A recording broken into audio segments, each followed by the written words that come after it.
नमस्कार मित्रों, जीआईएस विद्यालय में आपका बहुत बहुत अभिनंदन। मित्रों, आप वाक्य निर्माण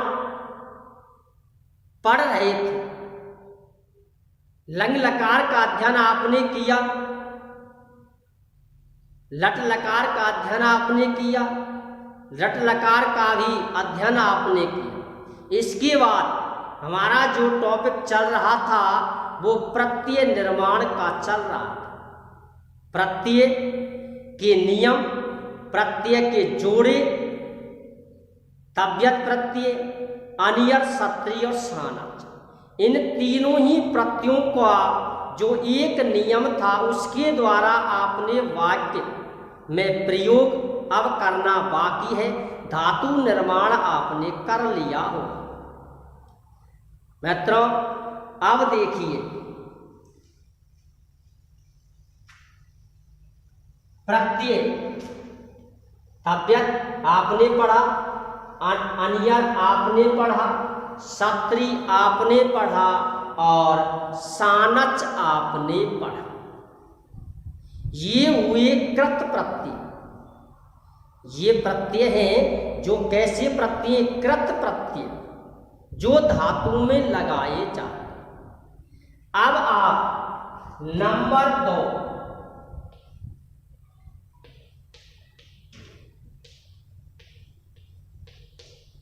तदित प्रत्यय। तदित प्रत्यय, इसमें तदित प्रत्यय किसमें लगाए जाते हैं? संज्ञा। जिन प्रत्ययों का प्रयोग संज्ञा में किया जाता है उन प्रत्ययों को हम तदित प्रत्यय कहते हैं। शब्द रूप शुभ प्रत्यय, शुभंत पद बनता है जिनसे। अब सबसे पहले प्रत्यय है मतुप प्रत्यय।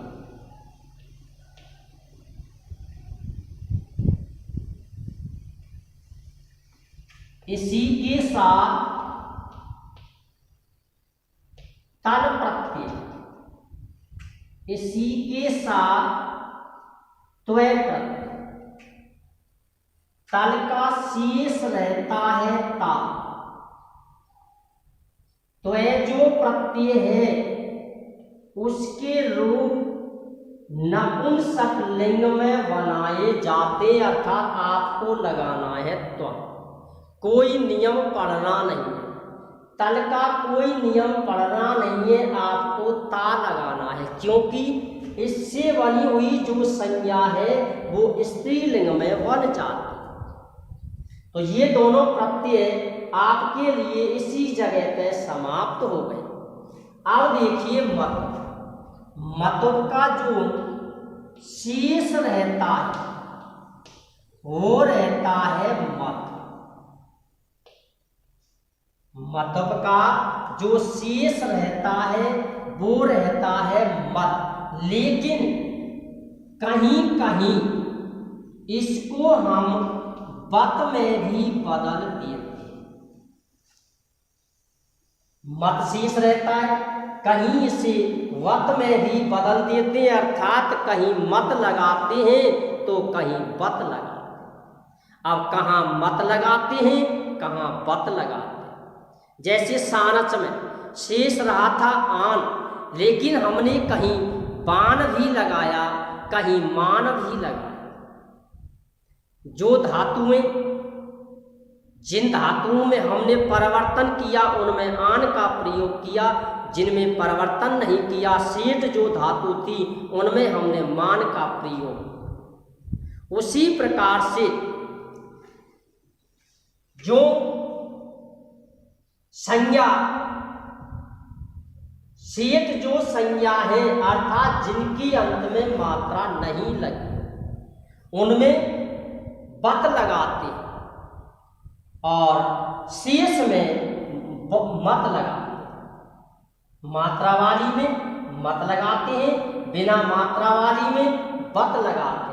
ठीक है, ये है अर्थ।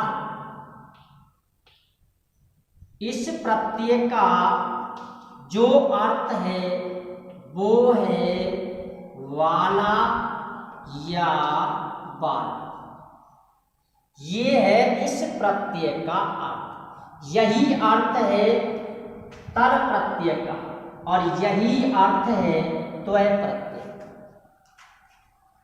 नियम,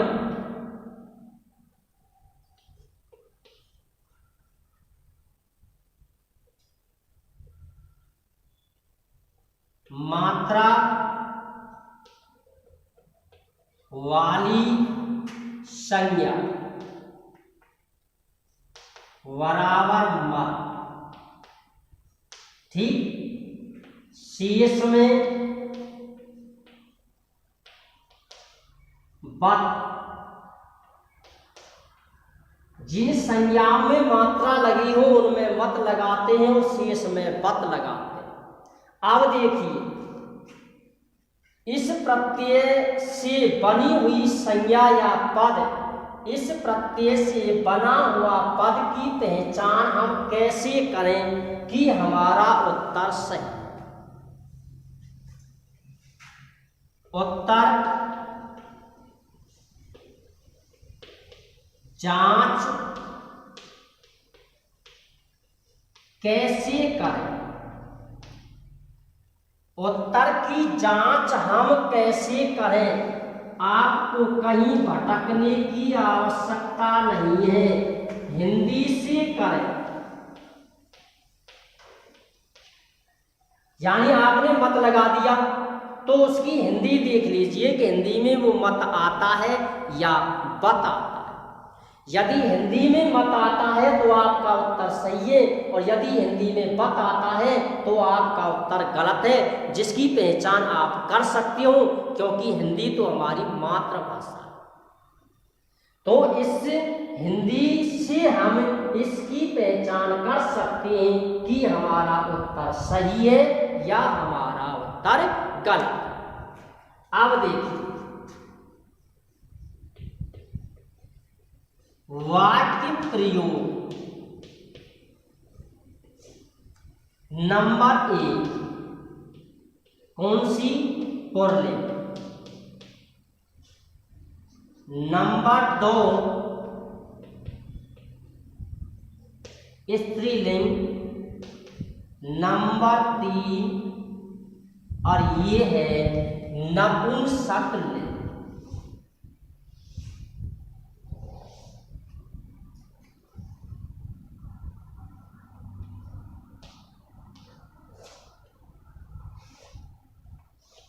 देखिए, मान, मंतौ, मंतः। मान, मंतौ, मंतः। मति, मत्यौ, मत्यः।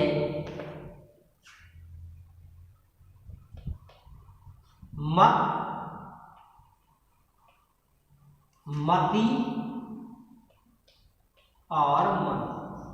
ये है इसका वाक्य प्रयोग, एक वचन, द्विवचन और बहुवचन। इसी प्रकार से हम बत के रूप बनाएंगे। ये मत हो गया।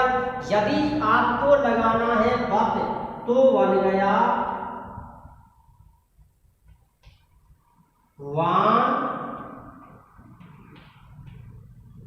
वंतौ, वंत।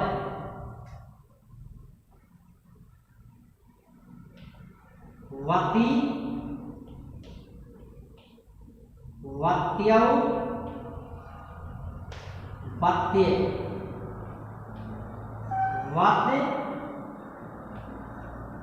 वती और जहां आपको ये लगाने हो, मत लगाना हो तो इसके रूप लगाएं, बत लगाना हो तो इसके रूप लगाएं। किसमें? वाक्य प्रयोग। लेकिन जब प्रत्यय जोड़ा जाता है, इसका प्रश्न जब आता है, प्रश्न नंबर 1 और प्रश्न नंबर 2, प्रत्यय जोड़ना प्रत्यय लगाना, उसमें आपको नपुंसक लिंग जोड़ना है, अर्थात मत जोड़िए या बत जोड़िए।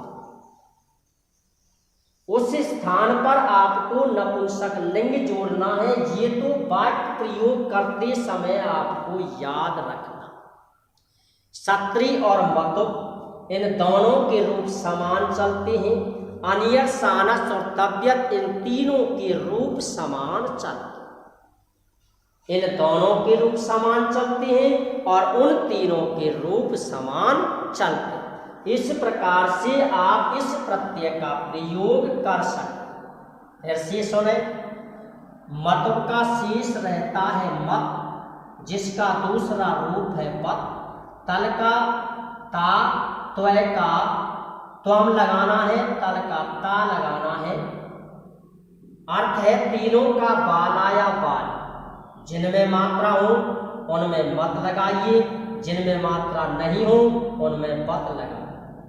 उत्तर की जांच आप यदि करना चाहते हैं तो हिंदी देख लें, हिंदी के आधार पर अपने उत्तर की जांच करें। वाक्य प्रयोग करते समय आप इन प्रत्यय सारणी का ध्यान रखें।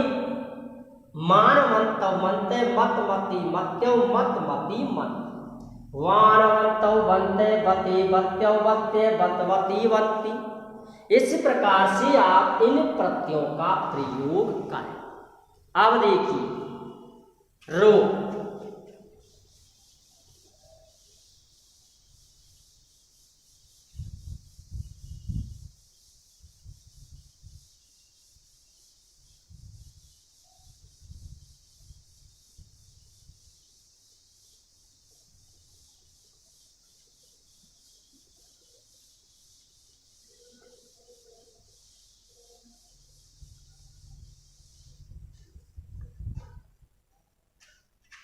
जैसे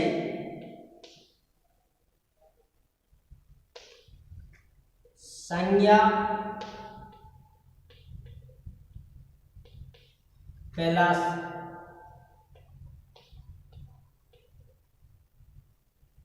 मतुप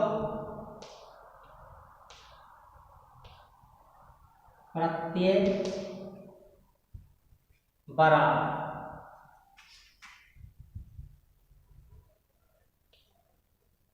धन प्लस मतुप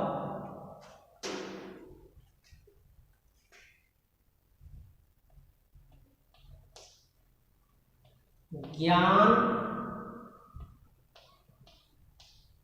प्लस मतुप रूप प्लस मतुप रस प्लस मतुप वन प्लस मत। अब देखिए, इनमें आपको कौन सा रूप, अब देखिए, रूप, रंग और रस समय आ गया। यानी ये जो प्रत्यय है ना, ये इसी से प्रसिद्ध है, रूप रंग रस। यानी इनका, इन शब्दों का, इनके लिए ये जो प्रत्यय है ये प्रसिद्ध प्रत्यय माना जाता। अर्थात रूप रंग रस आदि में मतुप प्रत्यय लगाती है। रूप रंग आदि में मतुप प्रत्यय लगाते। अब देखिए, हम क्या लगाएं, मान लगाएं या बाण लगाएं, मत लगाएं या पत लगाएं। तो पहले हमें जोड़ना है, वाक्य प्रयोग पीछे करना है। तो देखिए, इनकी अंत में मात्रा नहीं है, इसलिए इनमें लगेगा बत। धनवत। ठीक, इसका बन गया ज्ञानवत, रूपवत,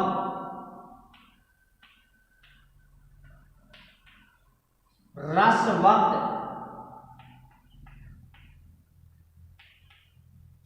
बलवत।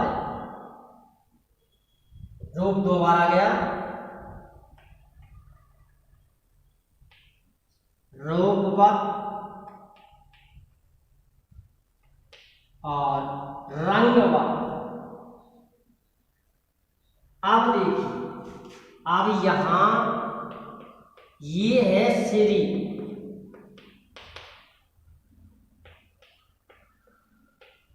ये है बुद्धि। श्री में मात्रा है इसलिए जुड़ेगा वत, तो इसका बन गया श्रीमत और इसका बन गया बुद्धि। ठीक है मित्रों, अब देखिए वाक्य प्रयोग जब आपको करना है तो धनवान,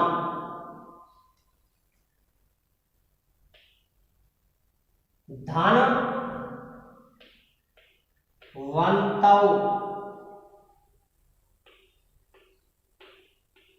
धनवंत। मैंने पुल्लिंग में रूप बनाए हैं इसके, इसी प्रकार से सबके रूप बनते हुए चले। ज्ञानवान, ज्ञानवंतौ, ज्ञानवंत। रूपवान, रूपवंतौ, रूपवंत। रसवान, रसवंतौ, रसवंत। बलवान, बलवंतौ, बलवंत। रूपवान, रूपवंतौ, रूपवंत।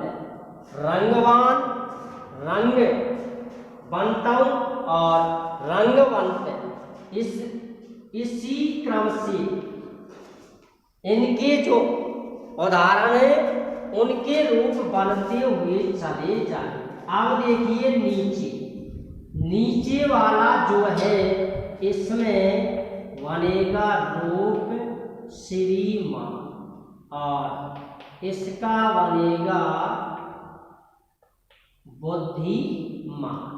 श्रीमान, श्रीमंतौ और श्रीमंत। बुद्धिमान, बुद्धिमंतौ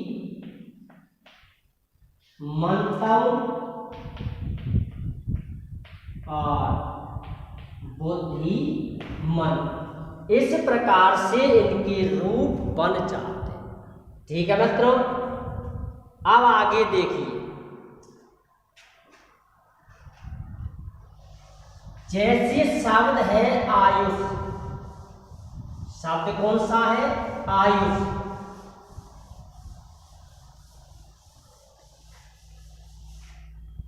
पयस,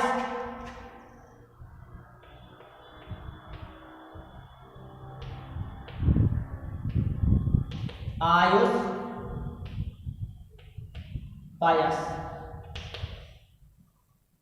इनमें अब देखिए इसका बनेगा आयुष्मत,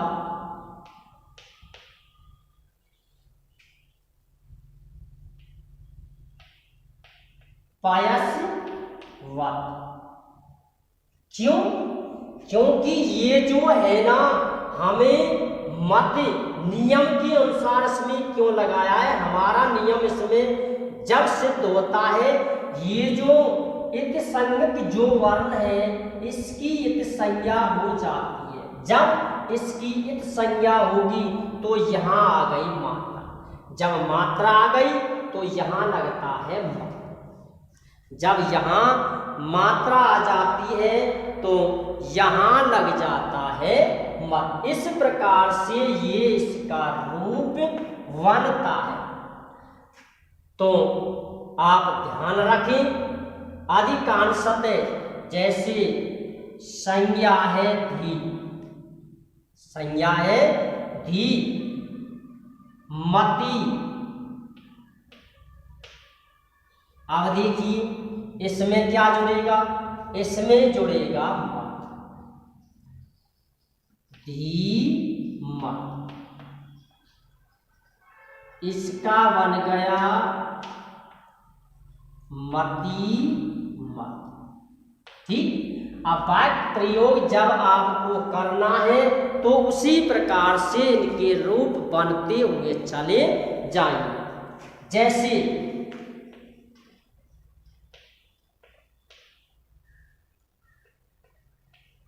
आयुष्मान,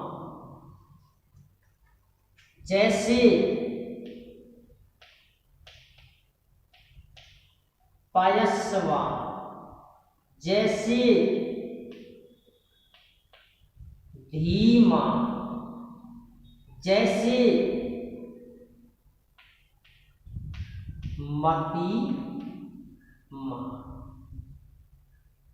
इस प्रकार से ये रूप बनाए जाते। अब देखिए सानस प्रत्यय में मान लगता है लेकिन वो क्रिया में लगता है, फिर उसके रूप अकारांत राम की तरह चलाए जाते हैं तो उसमें आता है विसर्ग और इसमें आता है हलन। ठीक है मित्रों, आप इस प्रकार से अब देखिए इस प्रत्यय के उदाहरण मैंने दे दिए। अब देखिए तल सीधे प्रत्यय है, तल या त्वय, तो देखिए सीधे प्रत्यय है, जैसे धातु ये संज्ञा है गुरु। ठीक, तो देखिए तल जब जुड़ेगा तो सीधा जोड़ना है गुरु का, त्वय जब जोड़ना है तो इसका बन जाएगा गुरुत्व। कहीं भटकने की आवश्यकता नहीं है, कोई नियम की आवश्यकता नहीं। अब देखिए जैसे ये है दीर्घ तो इसका बन गया दीर्घता और इसका बन गया दीर्घत्व। लघु, लघुता, समान, इसका बन जाएगा समानता।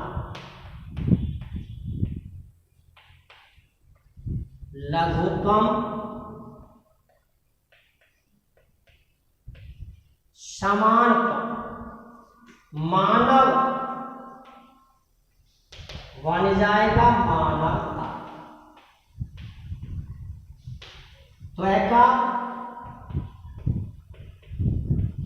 मानवता। हंस, हंसत्व। ठीक, तो इसमें कोई भी नियम काम नहीं करता है, सीधे प्रत्यय है। तल प्रत्यय यदि आता है तो आप ता लगाइए और त्वय प्रत्यय आता है तो आप त्वम लगाइए। इस प्रकार से आप वाक्य निर्माण का धातु में प्रत्यय जोड़ संज्ञा में प्रत्यय जोड़ सकते। ये तदत प्रत्यय है। ये तीन प्रत्ययों का अध्ययन मैंने आपके लिए किया है, इनमें आपको कहीं पर भी कोई समस्या नहीं हो। इन तीनों प्रत्ययों को, ये जो दो प्रत्यय हैं तल प्रत्यय त्वय प्रत्यय, ये तो सीधे प्रत्यय हैं, इनमें आपको कहीं पर भी कोई दिमाग की आवश्यकता नहीं। ठीक है मित्रों, आप इन तीनों प्रत्ययों का अध्ययन करें, इनकी संज्ञा में इनका प्रयोग करें। जोड़ने में यदि फिर भी आपको कहीं पर भी किसी उदाहरण में यदि कोई समस्या पैदा होती है तो आप हमें कमेंट के माध्यम से प्रेरित करें, हम आपके प्रश्नों का उत्तर अवश्य देंगे। जय हिंद, जय भारत, गुड बाय, नमस्ते।